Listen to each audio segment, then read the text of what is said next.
Are you working yourself stiff? If so, you'll want to join me in conversation today with Adrienne Penebre. Adrienne is an Anat Baniel method NeuroMovement practitioner and experiential course creator.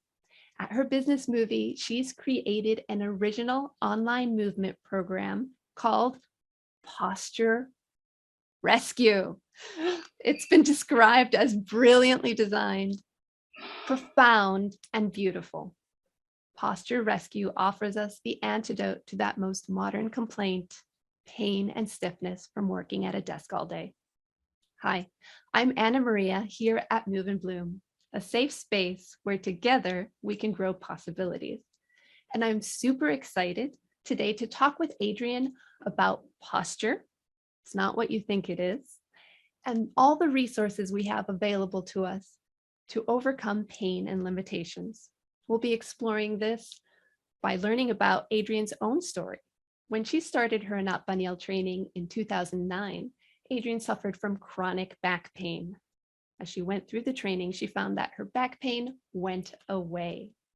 So stay tuned and make sure you listen in, because I'm hoping Adrienne will also tell us a little bit about her background as an award-winning composer, rock drummer, and yoga teacher. Without further ado, welcome, Adrienne. Thank you so much for being here. Thank you, Anna Maria. Thank you. I'm happy to be here. And as I mentioned before, I did put on pants for the occasion, so I'm ready. You're dressed for success. Absolutely. Wonderful. Well, why don't you go ahead and tell us your story, Adrienne? Well, okay, my story, it's I guess I'll start with kind of what you led in with. What I experienced back pain. I probably suffered back pain in hindsight for 10 years, all through my 30s. And I think it was back pain that led me to start doing yoga. I eventually became a yoga teacher. But even throughout, I taught yoga for 15 years, but probably until I did ABM, Anat Baniel method, I had back pain for most of those years. It was kind of like my dirty secret, actually. For me, my idea of a yoga teacher, I was doing yoga to not have back pain, and, in secret, I had back pain. Right. So kind of going back, I was teaching yoga. I was also a composer, a film and television composer. So I sat for many hours at a desk. If I had a deadline, 12 hours, whatever needed to happen, got to get that music written. That's a long time to be sitting down, Adrienne. Yeah, it was a long time, and I had a crappy chair, and I had a totally not ergonomic setup. I just made the most of what I had. And so that was kind of this. And then I'd go teach yoga at night, and that, yoga is really, I came to it because I needed to move and I needed to be with people. So in the day I was alone in my studio composing, sitting in a crappy chair. And then in the evening I'd go teach yoga, and, it was fabulous. So I kind of played those two polarities for many years. Wow. Yeah. So how does an award-winning composer who teaches yoga find an Anat Baniel method? Well, so I'm teaching yoga, and I'm, in this creative process with my composing, and I got really interested in what I was seeing in my students, like in terms of,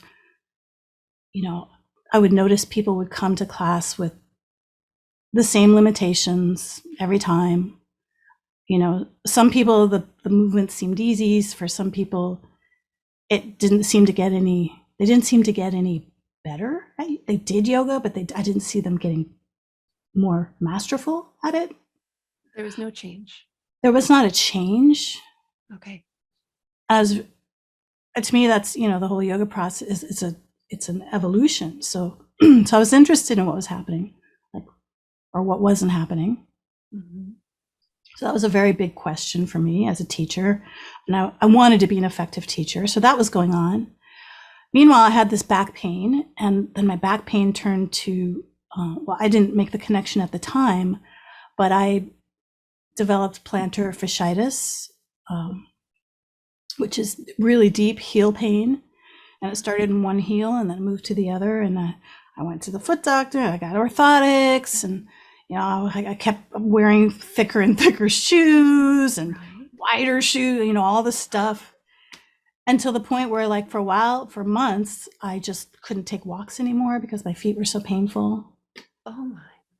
So all this was going on, like, in the foreground. If you saw me, like, I had kind of looked the part of yoga, slender yoga teacher and all that stuff. And I was suffering. I had a lot of pain. So I really needed to, like, deal with my pain, and I didn't know how. So I just sort of waited for it to go away, and it didn't. So I went to a yoga training, and we did Feldenkrais. I went to a month-long yoga training in Costa Rica. It was amazing, and we did Feldenkrais in the training. It was part of our training. Right. So for people who aren't familiar with Anat Baniel or Feldenkrais, Feldenkrais was Anat's teacher. And she has taken Feldenkrais's work and advanced it with advancements in neuroscience. So yeah, how cool that you were introduced to Feldenkrais in this beautiful immersive setting in Costa Rica. What happened? Yeah, so I came back from that. Like, I remember people in the class were like, I don't like when we do that slow stuff. And I was like, God, I love this slow stuff. I feel so much. So I came back from that just really wanting to, like, go deep into, like, learning movement and healing myself and learning how to heal myself and using my own healing as, like, the catalyst for really being helpful to other people. Mm-hmm. So at that time, I came home, I started Googling, I found Anat. She came up very, very, like, on the first page of the search engines. Her, everything there was just speaking to me, like everything that I'd done, the music, the movement, the learning, it was just all there, on that homepage. And I was like, oh my God. So I signed up for that first,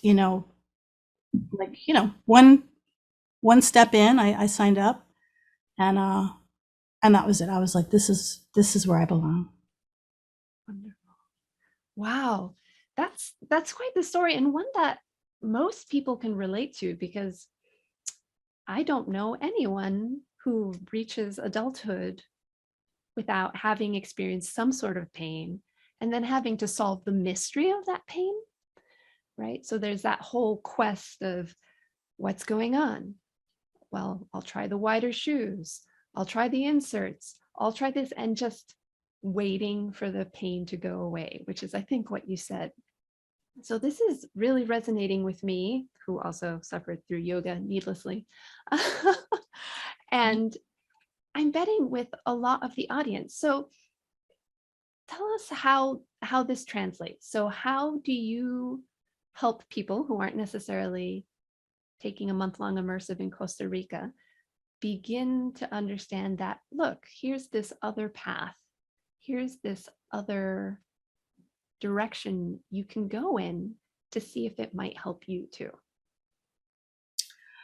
To be honest, what I do is just make myself available. So, in the ways that I do. So, I started a practice, so I have my practice, and, so people are really, I would say that people seek my services as an ABM practitioner after they've tried. It's sort of like, I've tried everything else. What is this? Mm-hmm. I haven't heard of this, or I have heard of this. Maybe this can help me. So it's really, and I found that that's actually for me, that's the step for people to actually, that's the first step in their making change, is seeking for themselves. Mm-hmm. So when I was a beginning practitioner, I would try to tell people, like, oh my God, this is what you need, and that just really didn't work. Right. Right. Yeah. So you were ready for change when you went to your yoga retreat. Something popped up for you when you experienced Feldenkrais, and then you did your search online with Google, and it changed your life. Mhm. How did going through this whole training process change your life? Gosh, and so, I mean, really in every way. But to be, to be specific, I mean, well, for one thing, the first thing is, you know, relative to what we're talking about with pain, Yeah. my big question is, when's my pain going to go away? Every segment, I'd be like, I still got this pain, I'm here to like heal pain. When's it going to go away? Does this really work? Even though, the whole thing was amazing, still I'm like, but is it going to heal my pain? So, I remember like I had one lesson with, one of our training practitioners and I got up and she's like, are you aware you stand like this? And going to posture. And I was like, no, I am not aware I stand like that. But now that you say it, I can feel it. And I made one shift and my foot just immediately stopped hurting. And it was almost like pulling on a string. Like I could shift my posture and I could feel this string pull tight and let go. And basically after that day, I had already lost one orthotic anyway. So I was just wearing one. I was wearing one. It's like, is this really doing anything? And so that was it. I didn't have to replace my whole pair of orthotics. I just threw away the other one and my foot pain was gone, and I had it for years and it was just gone. Right. So that happened. It took longer for the back pain. And that's an interesting story, which I'm happy to share, but that too went away. Yeah. So I do want to get back to the back pain after I ask you about the posture, because it's really interesting. This, of course, ties back to our initial question, because there's always a right moment to hear something. And you were ready for that Feldenkrais when you got it. And perhaps it was another great moment for you to hear, do you notice that you stand in this way? Because I know that early in my journey, when PTs told me in slightly different ways, something that later my trainers in ABM would tell me, I did not have the capacity to hear it. It just did not mean the same thing to me. So I'm wondering if you can expand a little bit on how the training allowed you to be receptive to this kind of feedback so you could actually do something with it. Well, I think the process that we go through in the training,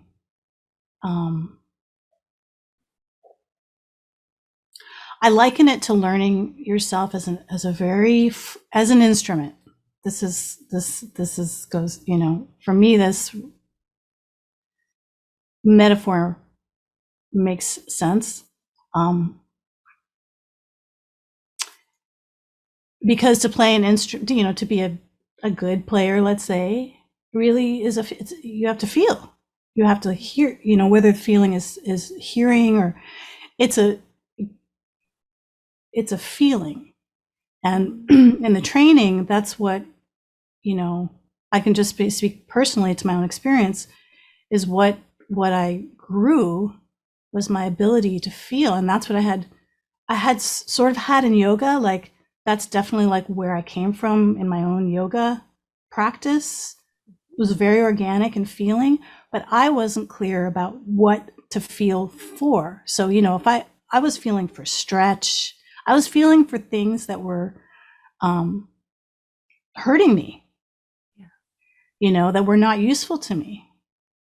And in ABM, I learned the principles, and I learned that how to feel for something pleasurable and easy. And, that what the result of that process, I could do things that I could never. I had been working for years in yoga, and all of a sudden they were just easy. And I was like, well, why even bother with yoga when I can just, who cares if you can do a headstand? If you can learn a headstand in 15 minutes, like, what else can I learn? Like, that's what I just got like, wow, that's, I don't need to work for 5 years to do a headstand. Who cares, So that's really, that sense of my own self-image that can be shaped and formed and feel, when I got up from that table and she told me, am I aware of my standing that way? I could feel it. She pointed it out. I could feel it, and I could self-adjust. She didn't tell me how to stand better, nothing like that. Just, are you aware, basically, that you're behind your own skeleton? Right. No, but now you say it, now I'm aware. Yeah. So, the awareness. The awareness. And that's just amazing. I want to go back to something really awesome you said, and I'll put it in different words, that how can we learn to do what's easy by trying hard? And that's what I associate with that, looking for the sensation of stretch and, that sense of mastery. What I used to associate with mastery in yoga was very much a feeling of strain, of stretching, of moving into the beyond, right? Yes. Which sounds good, but doesn't necessarily always work. So that's just amazing. And that then you were able to feel into what you needed, right? You just needed that awareness. So there's two things to say about that. One, you had developed awareness in a new way, because I'm sure you were so aware as a yoga teacher, but you developed a new kind of awareness through the training. And then when the trainer offered up to you, are you aware? Then you could do something with it because your awareness was developed, and decide for yourself what came next. And I love it that it was a posture thing. Do you want to dive into that a little bit? Yeah, it took me a long time to kind of make sense of posture. What posture it can be. I remember during the training, there's a lot of stuff that comes out during our training, right? Like, there's no one way, there's no correct way. To correct is incorrect, all these things, right? So it's like, well, then what? How? What's going on? Like, can we have something to hold on to? So I actually have done a lot. It's been a long time since my training. It's been like 10 years or something like that now, since I finished training. And so working with people, one of the kind of like things that happens every single lesson is this getting up. The person, the client, getting up, feeling themselves upright. Where is up? Right? These explorations. So finally, I started to realize, well, this is what posture. When we say posture, we're talking about. It's really like a shape, but I associate, and I've read a lot of Feldenkrais. I associate posture as our ability to be upright, our uprightness. Mm-hmm. So being up, we're built to be upright as human beings, to be on 2 feet. Whether you have 2 feet or not, still, all the children we work with, we're constantly helping that system shape her ability to come into some kind of upness. Yeah, that's very different from the traditional chest up, shoulders back, tummy in idea that most of my students come in with. They say they can hear their mothers in their head saying, sit up straight. And I see them all do this. And I have to admit, that was what I grew up with too. So I get it. So what you're saying is, for you, posture is this idea of being upright? It's a coming upright. It's the process of uprightness. Oh, Because you can't be upright without this whole, your whole system is managing this act, this evolutionary act of being up. Yeah. So it's, it is like our biological, background. So it's kind of the ultimate outcome, and also it's a reflection of how we're up is a reflection of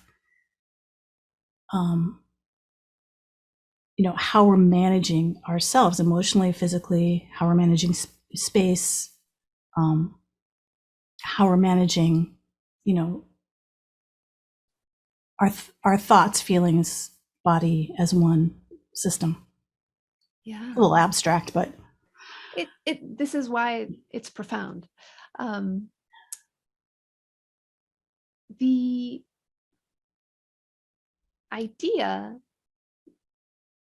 that our outer self is a reflection of our inner self. So I know that's a gross oversimplification of what you just said, but really intrigues me. And I'm wondering how or if you work with this in your posture rescue program. So, posture rescue, it's really, I created it as a way in. My goal with Moovy is to really to get this work to regular, don't know anything, people who, we know as practitioners how much this benefits people. Yes. So I use that language, posture rescue. I use posture because it's certainly something in our current lexicon we're hearing all the time, sitting's bad, all this stuff, right? Posture is very much kind of like text neck and all of the things that are kind of modern sufferings that are degrading our posture, and which is a very interesting thing. Like, I call it a culture. We've created a culture of disability. We're disabling ourselves by turning over our agency to, machines, and we're seeing our posture change as a result of that. So that's interesting. But the posture rescue, it's really kind of the basic first way into posture, which is having length in the spine. So it's a simple program, but it's also like, it's effective. I've been so excited about how effective it is, and it's effective in the way of like, people comment, like the users comment, and their comments are, what I see is that they're waking up to themselves. And that's like the best, to me, that's the most effective outcome, is this waking up to self, and how one moves and how one uses themselves and what parts they use. And so that's been really amazing with posture rescue. And it's, so like I said, it's a way in to start having the conversation with yourself, around feeling and moving and awareness and lengthening the spine.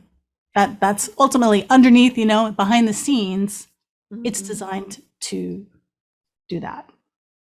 Right. So we go in because the text neck is killing us, and we come out with so much more than a reversal of text neck. It's also getting to know the self.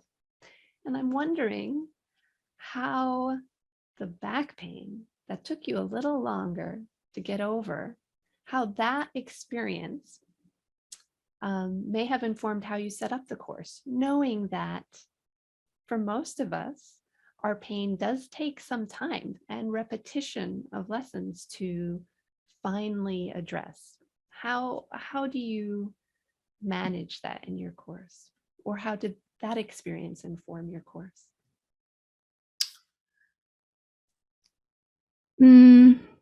Well, the course is not designed to heal back pain. I'll just say that. Got it. That's not the purpose.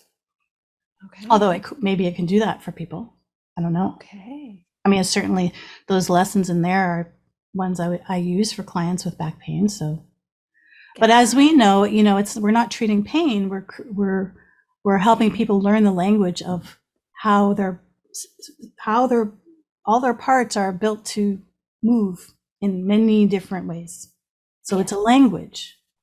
Yes. And so, for instance, learning to use your pelvis, that's a word in the language, right. A movement word, a moving word in the language,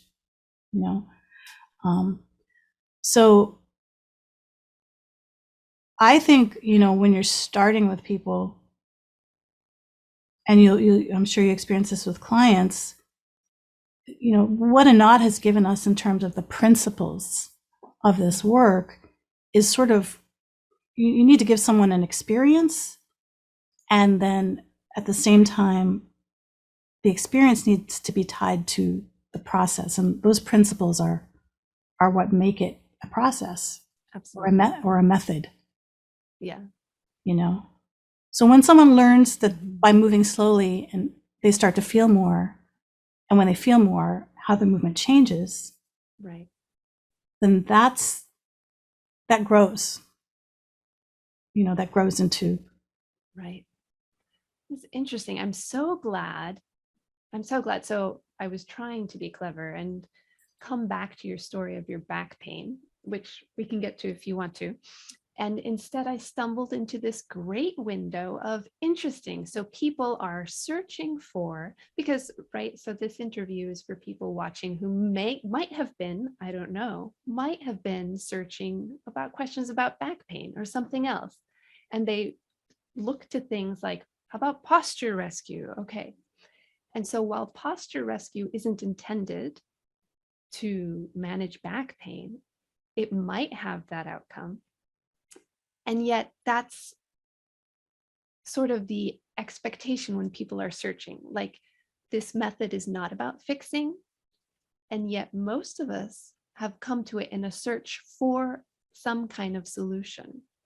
So there's no, this is just an interesting little idea for us to explore if you're game, about how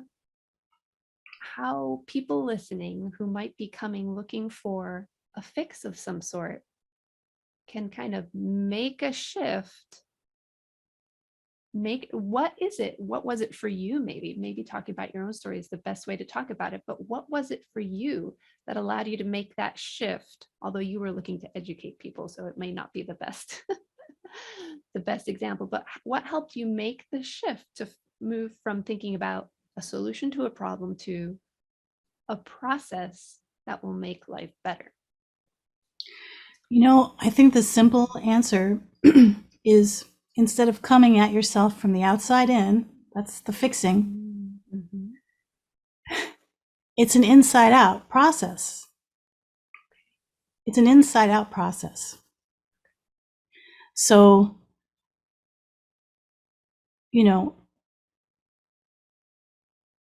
I think it's a disservice to discount the power that this process has for healing pain or changing pain. The words we use we have to be careful, because they imply things that may distort. Yes. And also, yes. We can speak to an outcome, and we can speak to a process, and those are two different kinds of ways of talking. So my outcome is, I no longer had foot pain or back pain, but the process that got me there, right, was not a process that was created to fix my back pain. It was a process that allowed me to learn how to move in a way that you know, is organized, you know? Yeah. And then of course, then when you're organized, you know, Yeah. my back pain was an outcome of disorganized movement. That's just an easy way to say it. You know, Yeah. Is someone going to tell me from the outside how to organize my movement every moment? No, that's impossible because it comes from the inside out. So that's what I, and that's what anyone with pain in this process, you know, that also to say that there are movement lessons that I like now after, I guess, 10 years of practice. When someone comes to me with pain, in the beginning, I was just like, oh, okay, I don't know, we'll just do stuff and trust that they'll get better. And that works, that can work. But now I'm much better at choosing for that person. I can see like, oh, well, here's where they could get more organized. You know, these are lessons that are going to help that. So, you know, if I wanted to create a back pain series, you know, I can. Absolutely. Yeah. And I bet there's more stuff coming down the pike. What kind of projects are you working on right now? Well, I'm in a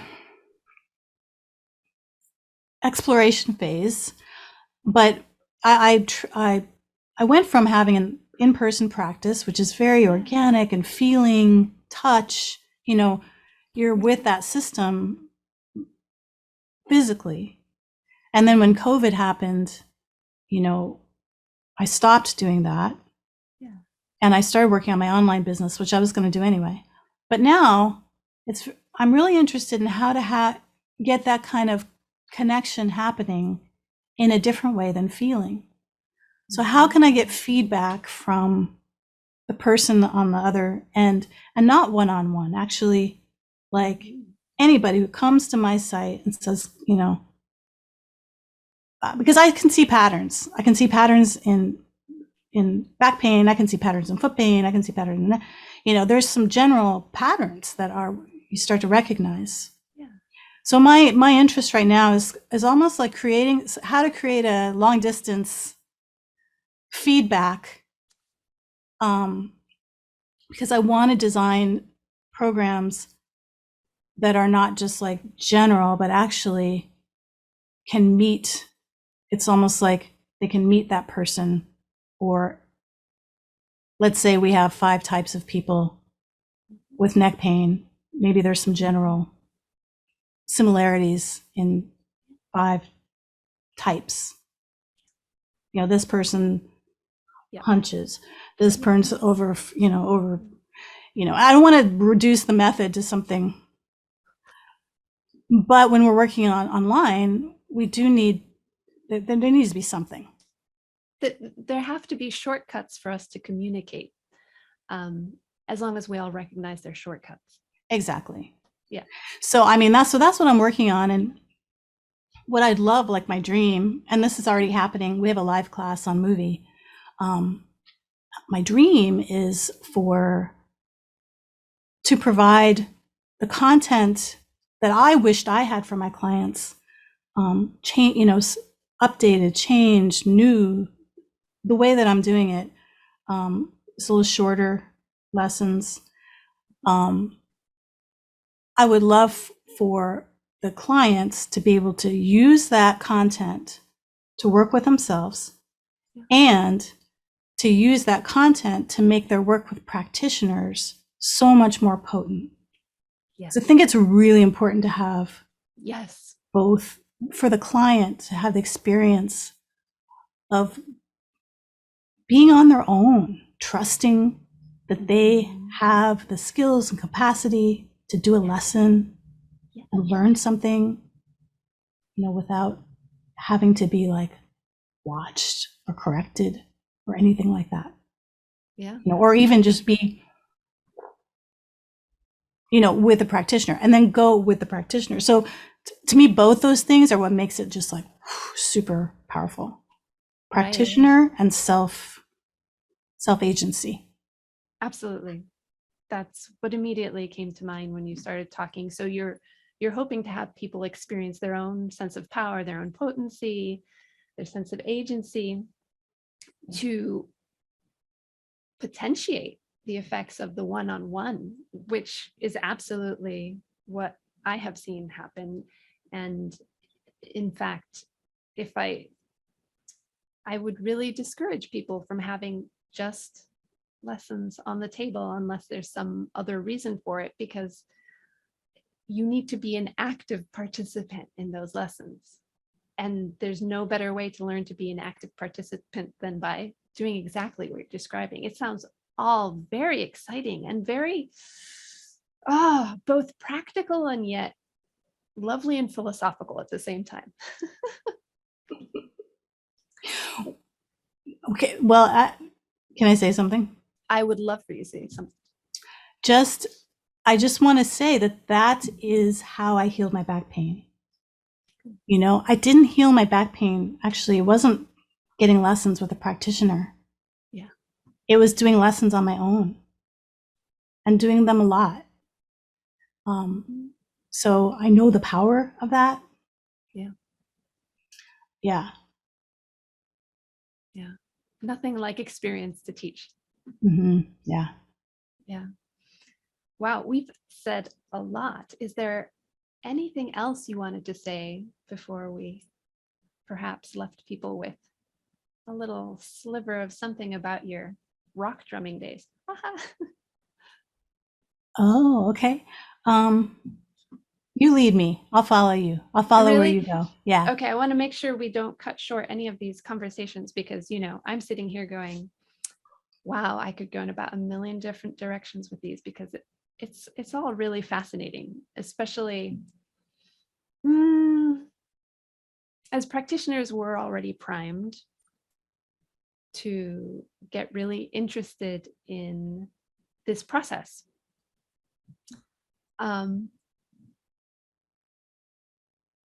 I would love to leave the door open in case anything comes up as we're talking, for you to just pop in and say anything else that you feel is important for people to hear as they begin to let go of the content so much, my back hurts, and engage more with the process. I'm learning to move my back in relationship to all my other parts so I can be whole again. So that was the purpose of this question here. But if there's nothing else, I can definitely lead you into some fun questions about your wonderful music career. Well, when you said about the NeuroMovement practitioners, and I'm thinking about back pain, I think for anyone listening to this, yeah, if I could give you encouragement about how to, you know, be skillful as a practitioner, or if you're interested in being a practitioner, I would just say that, like, getting on the floor and doing movements is like the cheapest, most efficient. Like, it is the juice, man. It is the juice. And if you're not doing that, you're just really going to slow that process down for yourself. So, like, just speaking to that content, I mean, Anat has left us, we get beautiful, amazing lessons in our practice, you know, and in our training, and just that those lessons, that's the gold. In my view, it's the gold. We learn, you know, she teaches us the principles, but that content is what makes this a language. You know, it's the language of movement. And it's just so powerful. Yeah. So how often do you get down on the floor? Well, now I kind of like have a cheat because we have a class 2 times a week. So, you know, I'm not teaching it, so I take the class. So that's fun. That's fantastic. Yeah. But I mean, I'm on the floor every day. You know, I'm on the floor doing something every day. Sometimes it's not lessons. Sometimes it's, you know, some taking something out of a lesson and working it. But my best, like, you know, even as a practitioner, you know, one of the things that I do is always have a lesson that's like, it's like the juice for the week, just one lesson. Because there's so many lessons, you can kind of go, just taking one lesson, working it, and it just shows up. It's just like working new chords. It just shows up in everything you do, and all of a sudden, your finger, you don't have to think. You just feel, and there's this sort of like, there's patterns in your own system. Yeah. You know, those patterns that are the lessons, like the connections, the dots and everything. Yeah. And it just becomes like the background blueprint for your work. And you it just makes the work so alive. You can really concentrate on the person. Yeah. And that content is just back there for you, just like words. You know, you can say what you want to say or ask or do what you want to do. You can communicate. Yeah. So that. You're speaking like a true musician, and I'm wondering how taking the training changed your life as a musician. Oh, well, I stopped being a musician. That's a change for sure. I mean, I stopped composing for TV. Yeah. You know, I used to be a rock drummer. For years. I had bands and I was gigging, and Yeah. you know, I was also contributing to my back pain. I was lifting my drum sets and teaching yoga, and you know, sitting at a desk. It's just like all of it just compounded. Yeah.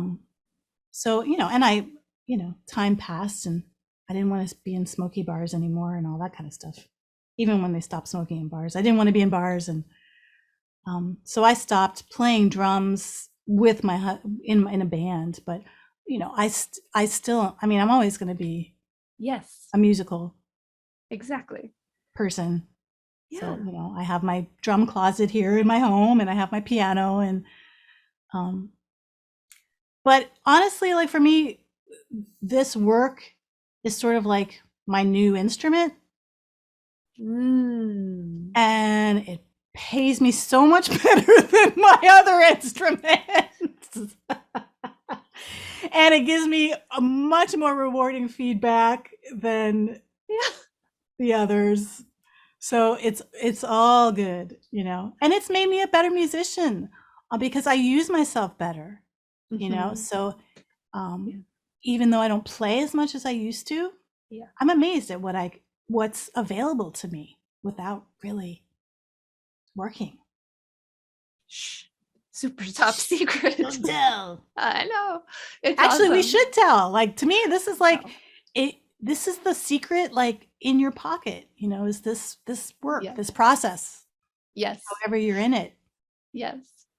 I tease people and say, shh, don't tell, because we always need the way in with everyone is different, but to overcome the messages of, if you're not working hard, I don't care how good your output is, I don't care, you know, is so entrenched in our society that that when we find something easy, brilliant and easy, some people shy away from that. They feel like they're cheating. And so, shh, don't tell works for some people to sort of let go of the old narrative and start working their way into, oh, I'm efficient. I like that. Yeah. And it's true. You know, it's true. It is. That's wonderful. Wonderful. You tied it up all beautifully. Is there anything else you'd like to say before we kiss and wave goodbye? No, thank you. Thank you for being here. Thank you for being here. Oh, you're welcome. Thanks for being here with me. I'm glad you put pants on.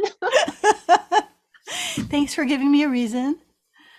You're so welcome. The first person who's told me about their pants ever. And I'm going to have to ask. I'm going to have to ask at every interview, are you wearing pants?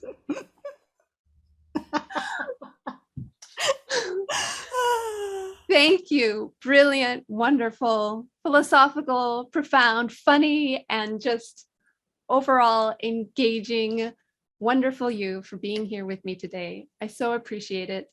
And I wish you all the best with posture rescue and these exciting new things that you're exploring. When this goes live, will you please make sure to put links for people to find you? I absolutely will. Well, yeah, you can find them in the comments, depending on which platform you're on, and get in touch. We'd love to hear from you. Thank you, Anna Maria. Thank you so much. Thank you, Adrienne. Be well. Okay, you too. Bye-bye.